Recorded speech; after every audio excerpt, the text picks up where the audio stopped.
NASA के वैज्ञानिकों ने तो ये समझ ही लिया है कि वह एक प्रकार का एलियन शिप ही था। तो इससे जुड़े सारे तथ्यों को मैं इस वीडियो में बताने वाला हूँ। आप अगर पूरे वीडियो को ध्यान से देखते हैं और अंत तक देखते हैं तो आप किसी निष्कर्ष पर अपने आप को ले जा पाएंगे कि आखिर क्या है। एक खगोलीय पिंड या पुच्छल तारा या एस्ट्रॉइड या एक एलियन शिप। नमस्कार दोस्तों, आपका स्वागत है मेरे इस नए वीडियो में। आप देख रहे हैं संतोषी शरण चैनल। आज का टॉपिक है एक स्पेसशिप, एक एलियन शिप या एक उल्का पिंड। इसके बारे में आप कुछ ऐसे तथ्य बताने वाला हूँ जिससे आपको यह विश्वास हो जाएगा हम लोगों के अलावे भी सौरमंडल में या कह सकते हैं अलग अलग आकाश गंगाओं में हमारे जैसे समझदार और हो सकता है कि हमसे भी अधिक उन्नत किस्म के जीव जंतु रहते हों, जिन्होंने अंतरिक्ष में अपने सैटेलाइट्स, अपने खोजी विमान या कह सकते हैं अपने एलियन शिप भेजे हैं, जो बार बार किसी न किसी कारण से हम पृथ्वीवासियों को दिखते ही रहते हैं। इस एलियन शिप के बारे में बताना बेहद ही रोचक है, जिन्होंने सारे वैज्ञानिकों के होश उड़ा कर रख दिए। कोई कहता है यह एक बड़ा उल्का पिंड है और कोई कहता है कि यह एक एलियन विमान हो सकता है, जो कि हमारे पृथ्वी कक्षा में आकर यहाँ तक कि हमारे सौरमंडल में हर एक ग्रह का एक अध्ययन के जैसा कर रहा है और फिर यहाँ से निकल रहा है। अब इसमें सच्चाई क्या है दोस्तों? ये घटना कैसे घटित हुई? एक ऐसा उल्का पिंड जो 19 अक्टूबर 2017 को हमारे खगोलीय वैज्ञानिक, जो कि एक बहुत बड़ा ग्रुप है वैज्ञानिकों का, आकाश में घटित किसी भी घटना, किसी भी तारा या किसी भी टूटते हुए तारा, पुच्छल तारा या किसी इसी प्रकार के किसी भी पिंड या किसी घटना के बारे में उस पर नज़र रखते हैं। हमारे पृथ्वी को किसी भी तरह के दुर्घटना से या होने वाले किसी भी आशंका से बचा सके या उन्हें पहले से अलर्ट कर सके। वैसे वैज्ञानिकों का बहुत बड़ा दल जो हमेशा आकाश में नज़र रखता है और उसके लिए उनकी सहायता करते हैं पूरे विश्व में लगे हुए उनके द्वारा अलग अलग बड़े बड़े दूरबीन, जो कि हवाईयन में लगे हुए हैं और इसी तरह से हर एक जगह पे लगे हुए हैं। लेकिन यह घटना हवाईयन से जुड़ी हुई है, जो कि हवाईयन दूरबीन से सबसे पहले इस घटना को देखी गई। ऐसे वैज्ञानिकों का दल जो कि इस पर नज़र रखते हैं, उन्हें 2017 में सबसे पहले यह घटना दिखी। उन्हें एक आकाश में एक ऐसा चलता हुआ पिंड दिखाई दिया, जो कि सबसे पहले तो उन्हें ऐसा लगा कि एक एस्ट्रॉइड है। एस्ट्रॉइड मीन्स एक ऐसा पत्थर या एक ऐसी पिंड संरचना जो कि आकाश में यूं ही घूमती रहती है, जो बहुत बार पृथ्वी पर या किसी अन्य ग्रह पर भी गिरती रहती है, जिसे हम नॉर्मली टूटता हुआ तारा भी समझते हैं। वह टूटता हुआ तारा गिरता हुआ दिखता है तो वह जलता हुआ दिखता है, उसके पीछे किसी भी प्रकार की अलग अलग रंगों वाली रोशनी दिखाई ही देती है। यदि वह पुच्छल तारा होता है तो उसके पीछे बहुत बड़ी पूंछ, बहुत ही जलता हुआ एक रेखा जैसा दिखाई देता है, जिससे हमें यह लगता है कि वह पुच्छल तारा है। कोई भी उल्का पिंड यदि वह छोटी होती है तो कई बार तो वह रास्ते में ही जलकर समाप्त हो जाती है और उससे कुछ बड़े पिंड आकर धरती पर या किसी भी ग्रह के सतह पर आकर गिरते हैं, जिससे हम यह समझते हैं कि वह एक उल्का पिंड है। पर वैज्ञानिकों को ऐसा क्या दिखा दोस्तों? यह आश्चर्य की बात है। इसे ध्यान से सुनिएगा और समझिएगा कि इस वीडियो में मैं क्या बताना चाह रहा हूँ, जो नासा के वैज्ञानिकों के भी होश उड़ गए इस पिंड को देखने के बाद। वह क्या है, कैसे है? नासा के वैज्ञानिकों ने तो यह समझ ही लिया है कि वह एक प्रकार का एलियन शिप ही था, बट इसमें कितनी सच्चाई है और यह क्या है, यह आपको और हमें समझने की आवश्यकता है। तो इससे जुड़े सारे तथ्यों को मैं इस वीडियो में बताने वाला हूँ। आप अगर पूरे वीडियो को ध्यान से देखते हैं और अंत तक देखते हैं तो आप किसी निष्कर्ष पर अपने आप को ले जा पाएंगे। तो आप मेरे वीडियो को अंत तक जरूर देखिएगा। मैं हूँ संतोषी शरण सिंह, आपका दोस्त, और इस वीडियो को लाइक जरूर कर दीजिएगा और साथ ही सब्सक्राइब बटन दबाकर मेरे इस वीडियो के चैनल को सब्सक्राइब भी कर लीजिएगा और ऑल के बटन पर क्लिक कर दीजिएगा, जिससे आने वाले सभी वीडियो के नोटिफिकेशन आपको सबसे पहले मिल सके, जिससे मेरे सभी वीडियो को आप आसानी से देख सकते हैं। तो दोस्तों, इस पिंड से जुड़े हुए सारे तथ्यों को मैं एक एक करके आपको समझाने वाला हूँ, तो ध्यान से देखते रहिएगा। 19 अक्टूबर 2017 को सबसे पहले एक वैज्ञानिक ने, जो कि हमारे सौरमंडल पर नजर रखते हैं, वैसे वैज्ञानिकों का एक दल, उसमें से एक काम करने वाले वैज्ञानिक जो कि कैलिफोर्निया से हैं, उन्होंने सबसे पहले इस पिंड को देखा उन्होंने देखा कि तारामंडल में जो फिक्स तारे हमें दिखाई देते हैं उसके बीच से होते हुए एक बहुत गतिमान एक पिंड एक बहुत चमकता हुआ तारा क्रॉस कर रहा है। उन्हें देखकर साधारण तौर पर तो ये लगा कि यह कोई हो सकता है सैटेलाइट हो जो आकाश में घूम रहा हो, पर उन्होंने जब इसे ध्यान से देखा इसकी स्पीड देखकर उन्हें बड़ा आश्चर्य हुआ कि इतनी तेज गतिमान सैटेलाइट नहीं होती। सैटेलाइट की गति जो होती है उससे कई गुना अधिक इसकी स्पीड है। उन्होंने तुरंत अपने सहयोगियों से बात करके उनसे ये कंफर्म किया कि इस क्षेत्र में कोई सैटेलाइट तो नहीं घूम रहा जो हमें दिखाई दे रहा है।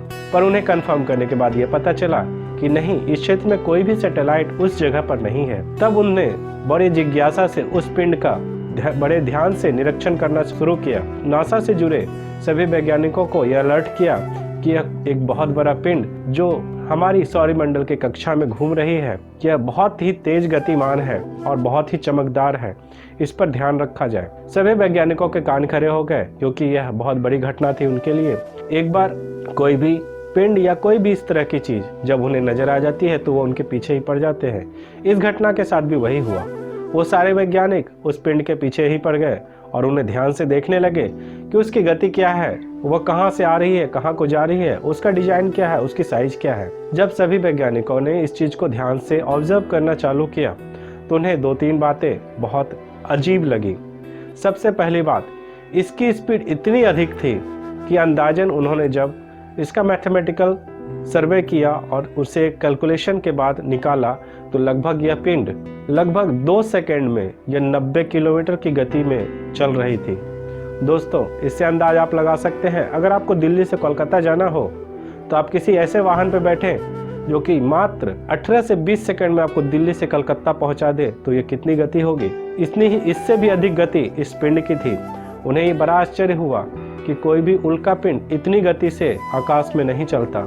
दूसरी बात, अगर सैटेलाइट होता तो सैटेलाइट जिस कक्षा में घूम रहे हैं उन्हें इसका पता चल जाता, इसीलिए यह सैटेलाइट भी नहीं था। अगले निष्कर्ष पे यह अंदाज लगाया कि यह हो सकता है कोई धूमकेतु हो या कोई पुच्छल तारा हो, पर अधिकतर पुच्छल तारा या धूमकेतु कोई भी होता है उसके पीछे पूंछ जैसी कोई जलती हुई आकृति अवश्य दिखती है जो कि हमारे बाहरी वातावरण से घर्षण पाकर वह जलते हैं और उसके पीछे एक जलती हुई पूंछ दिखाई देती है, पर इसके साथ वैसा भी नहीं था।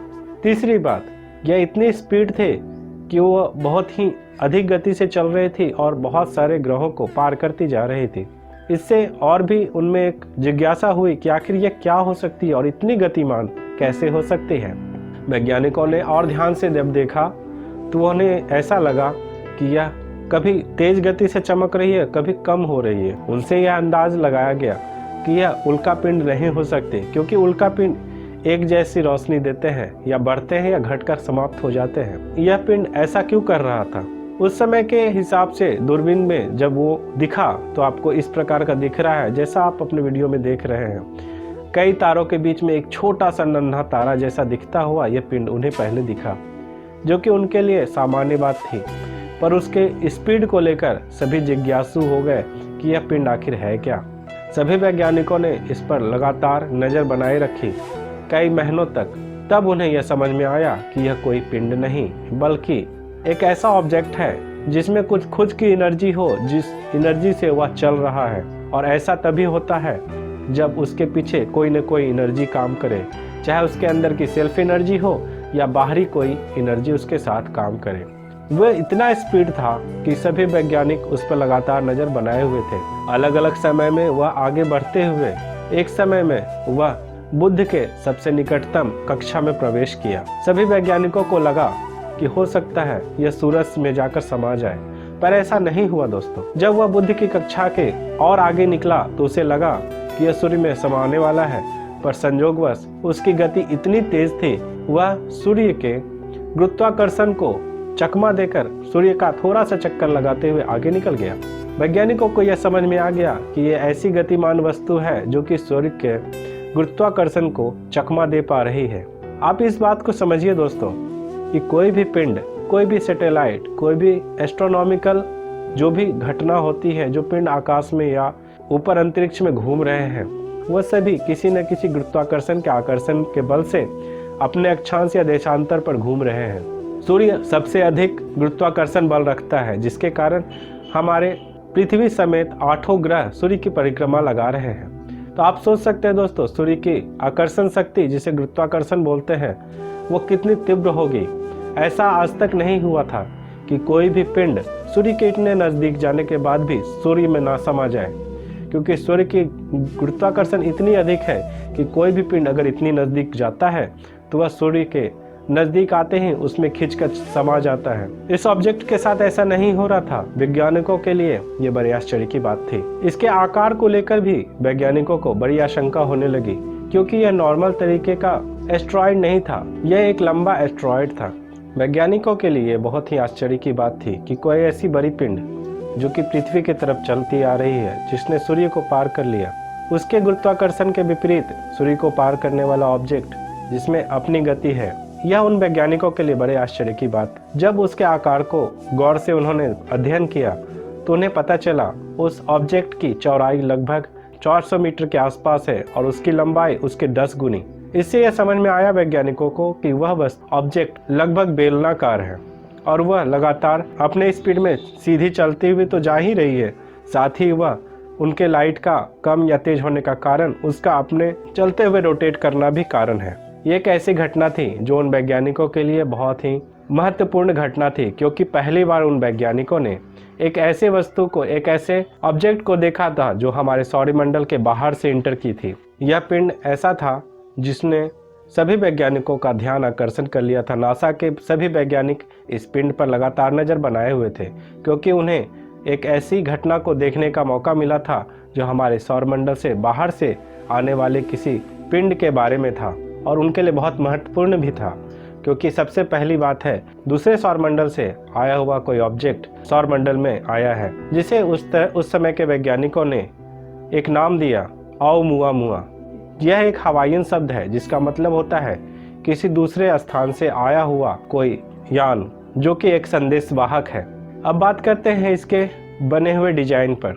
देखने में दूर से उन्हें वैज्ञानिकों को, जब वह बहुत दूर थी तो उसकी साफ पिक्चर लेना तो बहुत मुश्किल ही था, क्योंकि वह तारों के बीच में एक बिंदु के समान थी। पर जैसे जैसे सूर्य को पार करते हुए पृथ्वी की निकटतम कक्षा में आई तो उनको अच्छे तरीके से यहाँ के सभी दूरबीन उसे अच्छी तरह देख पा रहे थे कि उसकी कैसी लंबाई है, कैसी संरचना है। वैज्ञानिकों ने जब उन्हें उससे ध्यान से देखा तो उसकी लंबाई चौड़ाई के अलावे उन्हें एक चीज़ का और पता चला कि उस पे एक प्रकार का फैक्ट्री में यूज किया जाने वाला पेंट नुमा कुछ उसके ऊपर है, जो कि उसे इतनी चमकदार बनाती है, जो कि नॉर्मली नासा के सैटेलाइट या नासा के उपग्रही यानों पर किया जाता है, जो होता है titanium iron oxide. Titanium iron oxide एक ऐसा पेंट है जो कि पेंट को एक सफ़ेद रंग भी देता है, जिससे इस पर कोई भी घर्षण या गर्मी का असर बहुत कम होता है, जिससे यान सुरक्षित रहता है। इस ऑब्जेक्ट के ऊपर भी इसी प्रकार की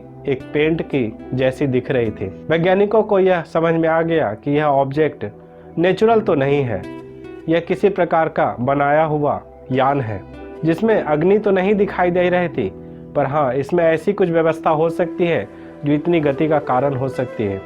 ऐसा हो सकता है हमसे दूर दूसरे अंतरिक्षों में, या कह सकते हैं दूसरे सौरमंडल या आकाशगंगा में इतने उन्नत प्राणी हैं, यान का निर्माण कर सकते हैं और वह एक खोजी यान हो सकता है। सभी वैज्ञानिकों ने एक मत से इस बात की पुष्टि की कि यह एक प्रकार का खोजी यान हो सकता है, जिस प्रकार हम लोग दूसरे ग्रहों पर अपने सैटेलाइट या दूसरे जगहों पर अपने यानों को भेजने की कोशिश कर सकते हैं या करते हैं। इस यान के साथ भी ऐसा ही है, जो दूसरे ग्रह के दूसरे जगहों के निवासी हमारे खोज में हो सकता है कि उन्होंने भेजा होगा।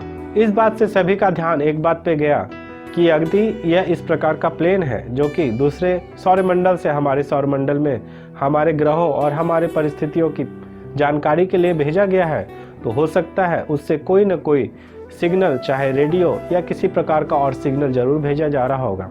सभी वैज्ञानिकों ने इस पर ध्यान देना शुरू किया, पर उन्हें कोई सिग्नल समझ में नहीं आया जो उससे निकल रहा हो। फिर भी सभी वैज्ञानिकों ने लगातार उस पर नज़र बनाए रखी।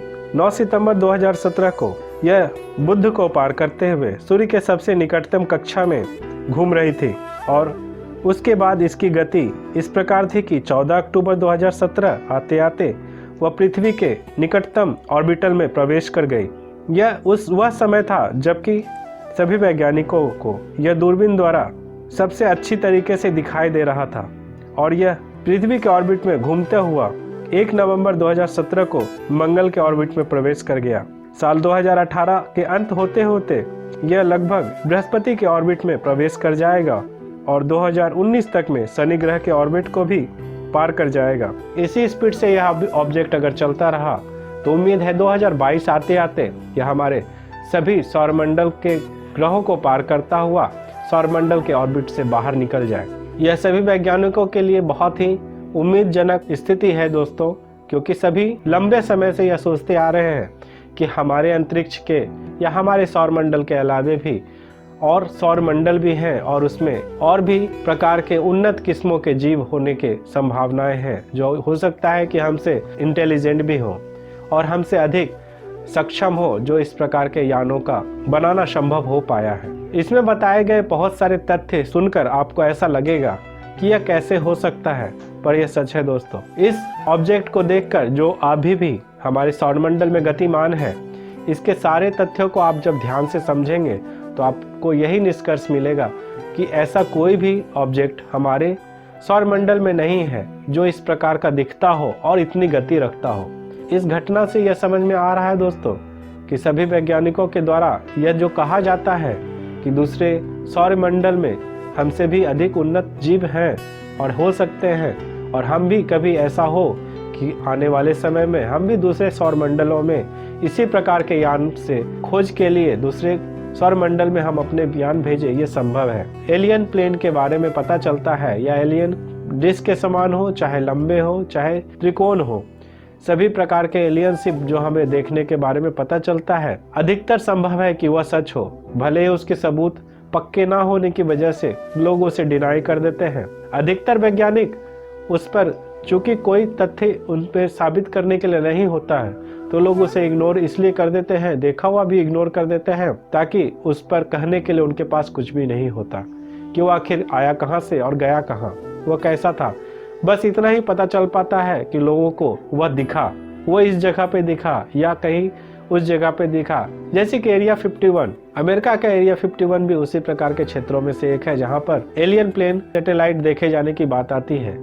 हमारे पिछले कई वीडियोस में मैंने यह बताया है, एलियन के ऐसे सैटेलाइट या उपकरण देखने को मिले हैं जो कि हमारे सौरमंडल की कक्षा में, या कह सकते हैं हमारे पृथ्वी के निकटतम क्षेत्र में देखे गए हैं, चाहे वह मंदिर के ऊपर हो, चाहे गीजा के पिरामिड के ऊपर हो। इससे यह तो समझ में आ ही जाता है दोस्तों कि हमसे भी उन्नत जीव होने की पूरी संभावना है। आज के वैज्ञानिक जहाँ की पृथ्वी से बाहर की दुनिया में अलग अलग खोज में विश्वास करते हैं और उसके लिए अलग अलग सैटेलाइट भेजते हैं, अलग अलग रॉकेट भेजते हैं जिससे हमें और ग्रहों के बारे में पता चले। आज तक कितने ही अलग अलग देशों के सैटेलाइट या कह सकते हैं रॉकेट अंतरिक्ष में भेजे गए जो अलग अलग ग्रहों से बहुत सारी जानकारियां हमें देती हैं। अंतरिक्ष में उपस्थित हबल सैटेलाइट जो बहुत प्रकार के फोटोज हम तक पहुंचाते हैं, जो नासा द्वारा जारी किए जाते हैं, कुछ नहीं भी जारी किए जाते हैं, उनसे यह पता चलता है यह ब्रह्मांड अनंत है और इसमें सभी प्रकार के संभावनाओं के लिए जगह है। तो आपको यह वीडियो कैसा लगा दोस्तों? जो भी आपको समझ में आए वो कमेंट में अवश्य लिखिएगा, और आपको वीडियो अच्छा लगा हो तो लाइक अवश्य कर दीजिएगा। अगर आप पहली बार देख रहे हैं तो मेरे वीडियो को सब्सक्राइब जरूर कर लीजिएगा, जिससे आने वाले सभी वीडियोस के नोटिफिकेशन आपको सबसे पहले मिल सके। तो इसी तरह की वीडियोस मैं बनाता रहता हूं दोस्तों। अगर आपको अच्छा लगे तो आप मेरे सभी वीडियो को अवश्य देखिएगा। मेरे वीडियो लगभग अंतरिक्ष से रिलेटेड और रहस्यमय मंदिरों से रिलेटेड होते हैं। जितने भी प्रकार के धरती में रहस्यमय घटनाएं देखी गई हैं या हैं, उनके बारे में मैं वीडियो बनाता रहता हूं। तो आपको सभी वीडियोस को देखने के लिए आपके मेरे चैनल को सब्सक्राइब अवश्य कर लेना चाहिए। तो अगले वीडियो में मिलने के वायदे के साथ खुश रहिए। धन्यवाद दोस्तों। A religious event, an extraterrestrial event, a higher dimension. We have many theories. This just came in from Hubble. There's some kind of force pulling at Saturn's ring. Looks pretty cool, huh?